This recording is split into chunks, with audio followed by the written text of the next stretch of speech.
Hey loves, I'm a little late from my 12:30 time that I wanted to go on live here today. I'm trying to get back on my Wednesday schedule of live chats here, either with just me or with me interviewing and having another sister here to chat with. So today it's just me and my beautiful crystal. It's not a new crystal, but it was sitting on the table right outside my bedroom. And as I was walking in to do this live, it caught my eye. So I just brought her in here. She wanted to be with us today. Today, I just really want to talk about, because I've been on a lot of podcasts recently, which have been so much fun. And I get asked of, what is an unbridled woman? How did you come up with the name Unbridled Woman? So I wanted to touch upon that a little bit today. Um,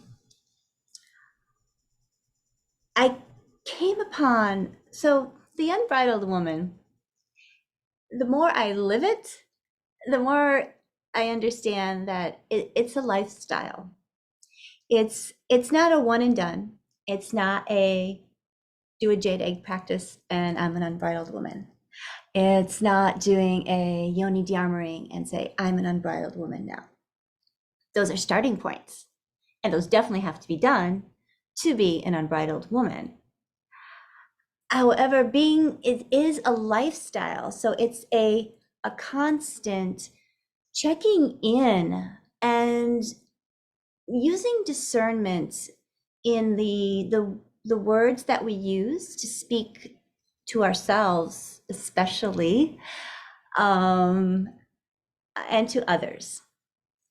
I've found, as living this unbridled woman lifestyle, that I actually can speak nicer words to other people, but not so much myself. So if I spend more time being more discerning with the words I say to myself, it's just going to be just that easier to be nicer to other and accepting of other people. So using our discernment with our words we speak to ourselves, and using discernment with our choices.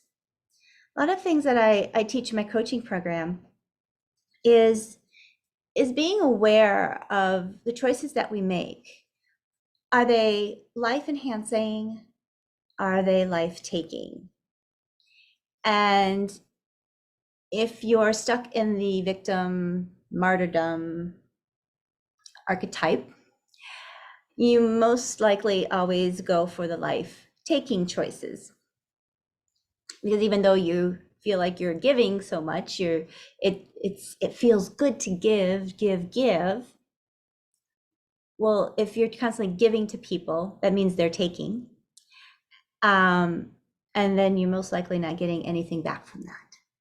So where is the balance? You have to bring those life giving for yourself. And it's also being aware of our shadows, and doing the inquiries when we feel triggered, because in my experience is that person or situation that has triggered you has been put there because you need to learn, you need to have this experience, you need to learn something from it. And it's not necessarily the person themselves, it's the action that they did. It's the situation that presented itself in a certain way that reminded you of, oh, my higher self has planned this and I need to take a look at it. And that's when we do that internal inquiry. So one of the beauty about being an unbridled woman, because think about it, when you're bridled, when a horse is bridled, right? I had a very brief stint on horseback riding, but I learned a little bit. When the horse is bridled, the human is able to control this horse. I mean, usually out in the pasture, the horses are unbridled. They can roam free, they can run. Um, and then the human walks out there with the bridle. And, unless you are a horse whisperer, you usually need the bridle to be able to lead the horse away from its freedom into doing things that you want it to do for you. So, no fault through our own, we were literally born into a bridled society. And we might not have been aware of it, maybe not until even recently. Maybe you're still not aware of it, but maybe you're questioning it. But being bridled means to be led by external forces in directions, in ways that usually are not very honoring to our true desires and wishes. So when we become unbridled, when we start doing the inner inquiry, what we realize is that we don't need this external facade to bring us pleasure, to make us feel good, to boost our confidence. We learn through our work and through releasing old layers of shit, and old karmic, working through old karmic debts, seeing those, releasing that, say, okay, we're done, no more, we're not going forward with this karmic debt anymore. I see it, I got it, we're good. Is understanding that we, as unbridled women, lead ourselves in our own lives, that we are able to pick and choose the direction that we want to go to, because our heart and our yoni, our womb, is saying, yes, yes, yes, that's where I need to go right now. And you might switch direction down the road because what you thought was aligned isn't aligned anymore, because you have done more work, you've released more layers of shit, and now that's not so much aligned anymore.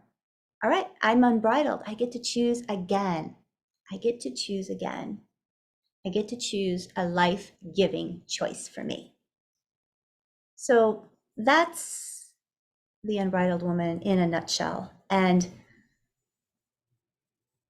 why it came up for me, or what is definitely, the changes that I personally have gone through in the last 7 to 10 years.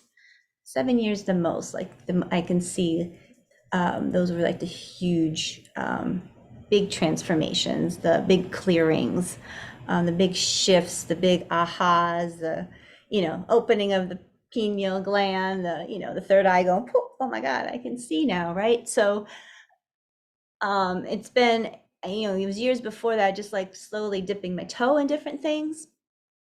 But it was really when I really started connecting back to my sexuality, to bringing the pleasure into to taking ownership of my body, my my body, my choice, I guess. But looking at my body, accepting my body, like being inquisitive, and really being more present, because it's hard to bring sensuality into your life if you're not present. It's hard to be sexual if you're not present. So working on presence is such a huge, huge component in being an unbridled woman. And for me, that is a constant coming back to. As women, we are gifted to be multitask orientated. And it serves its purpose in certain times. However, most of us don't need to, fight off wild animals while we protect our young and, grow our own food and go capture it and build our huts because that's where we need to sleep in tonight. Like most of us don't have to do all that. So we get to choose. We get to choose now. You know, we've evolved. That's a really positive for me, a good positive sign of evolution. Some of this other evolution, I don't know how positive that is. I think a lot of time, you know, this evolution has gotten us into such technologically based society that we have lost our contact with the earth, with nature, with our truest rhythms and cycles. That has been so detrimental to humanity. Looking at our dis-ease and mental health and all that that's there. So that's why it's so very important to become more present, because there's more joy, there's more peace, there's less anxiety, there's less stress, there's less angst in presence. And that is the journey of an unbridled woman. So I'm sending you all so much love, and we will talk soon.